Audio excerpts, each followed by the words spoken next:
जय मसीह की बच्चों, संडे स्कूल में आपका स्वागत है।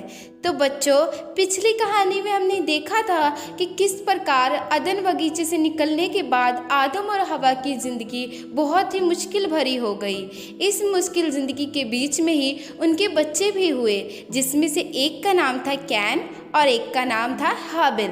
तो आज हम देखेंगे कहानी नंबर 6, जिसका नाम है एक अच्छा बेटा और एक बुरा बेटा।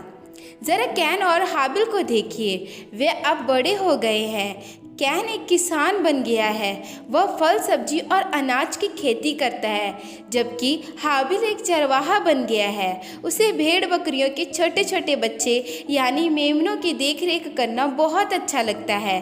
धीरे धीरे ये मेमने बड़े हो जाते हैं। इस तरह हाबिल के पास ढेर सारी भेड़ें हो जाती हैं।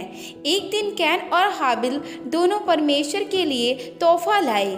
कैन अपने खेत से कुछ फल सब्जियां लाया और हाबिल अपनी भेड़ों में से अच्छी सी भेड़ लेकर आया। यहोवा ने हाबिल से खुश होकर उसका तोहफा कबूल कर लिया, पर वह कैन और उसके तोहफे से बिल्कुल खुश नहीं हुआ।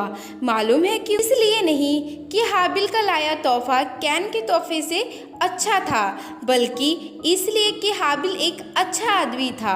हाबिल यहोवा और अपने भाई दोनों से प्यार करता था, लेकिन कैन बुरा आदमी था।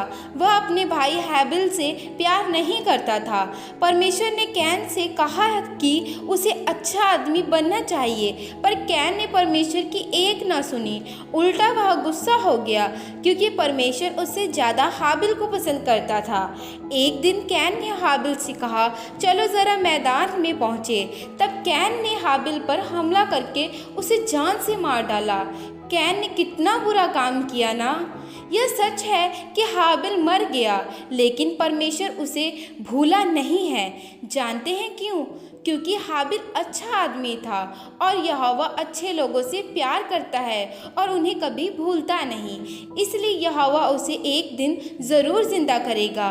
उसके बाद हाबिल कभी नहीं मरेगा। हाबिल के मरने के बाद आदम और हवा के और भी बहुत से बच्चे हुए, जिससे कि वे बहुत बढ़ गए और पृथ्वी भर में फैलने लगे। आइए हम उनमें से कुछ के बारे में देखें। धरती पर धीरे धीरे लोगों की गिनती बढ़ने लगी, मगर उनमें से बहुत से लोग कैन की तरह बुरा काम करते थे। पर एक आदमी उन सबसे अलग था। उसका नाम था हनोक। हनोक एक बहादुर आदमी था और कोई बुरा काम नहीं करता था। वह परमेश्वर का कहना मानता था। क्या आपको मालूम है उस समय के लोग इतने बुरे काम क्यों करते थे? याद है किसने आदम और हवा को परमेश्वर की बात ना मानने के लिए कहा था?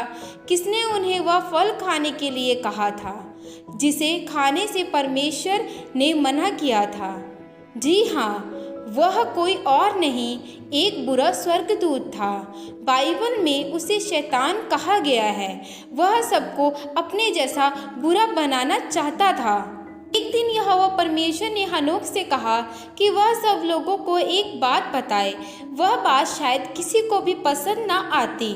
जानते हैं वह बात क्या थी? वह यह कि परमेश्वर सब बुरे लोगों का नाश करने वाला है। यह बात सुनकर लोगों का चेहरा गुस्से से लाल हो गया होगा। उन्होंने शायद हनोक को मार डालने के लिए भी कोशिश की होगी। सोचिए, ऐसे लोगों को परमेश्वर की बात मानने के लिए हनोक को कितनी बहादुरी से काम लेना पड़ा होगा। परमेश्वर ने हनोक को उन लोगों के बीच ज़्यादा दिन नहीं रहने दिया। हनोक सिर्फ 365 साल ही जिंदा रहा। हम क्यों सिर्फ 365 साल कह रहे हैं? क्योंकि उस समय के लोग आज के लोगों से ज़्यादा ताकतवर होते थे और उनकी उम्र बहुत लंबी होती थी। जैसे कुछ लोग 800 या 900 साल तक जिंदा रहते थे। हनोक का बेटा मतुसेलह तो 969 साल तक जिया। हनोक एक अच्छा व्यक्ति था, इसीलिए परमेश्वर ने उसे मरने नहीं दिया, बल्कि परमेश्वर ने हनोक को जीते जी अपने पास बुला लिया। हनोक के जाने के बाद लोग और भी बुरे बुरे काम करने लगे। लगे। बाइबल कहती है कि वे हमेशा बुरी बात ही सोचते थे और धरती पर चारों तरफ मार काट मची हुई थी। पता है, इस कदर बुराई बढ़ने की एक ही वजह थी, वह यह कि शैतान लोगों को एक नए तरीके से बुरे काम करने के लिए बहका रहा था। इस बारे में हम अगली कहानी में देखेंगे। तब तक के लिए जय मसीह की।